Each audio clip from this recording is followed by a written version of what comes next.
ডিমের বড়া দিয়ে আজকে আমি একটা আলু পটলের তরকারি করে দেখাবো। মাছের ডিম এখানে আমি একটু ভাপিয়ে নিয়েছি, আর এখানে আমি নুন হলুদ একটু দিয়ে রেখেছি, আর নিয়েছি অ্যারারুট, একটু বেসন, পেঁয়াজ রসুন কাঁচা লঙ্কা কুচোনো, একটা ডিম। এটা দিয়ে আমি বড়াটাকে মাখবো।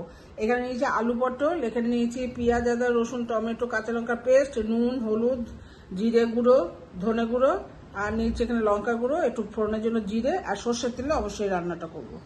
এর মধ্যে ডিমটা ঢেলে নিলাম, এর মধ্যে ডিমটা দিয়ে দিলাম, এর মধ্যে পেঁয়াজ রসুন কাঁচা লঙ্কা কুচানোটাও দিয়ে দিলাম, এর মধ্যে দিয়ে দিলাম একটু বেসন,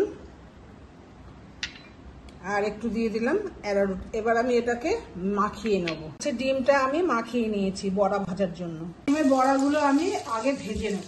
জিরে ফোড়ন দিয়ে দিয়েছি, এবার আমি আলু আর পটলগুলো একসঙ্গেই দিয়ে দেবো। আলু পটলটা ভাজা হয়ে গেছে, এবার এখানে আমি মশলাটা কষিয়ে নেব। আস্তে আস্তে অন্য সব নুন দেব, হলুদ দেব, একটু লঙ্কার গুঁড়ো দিলাম, আর জিরে ধনে গুঁড়ো দিলাম।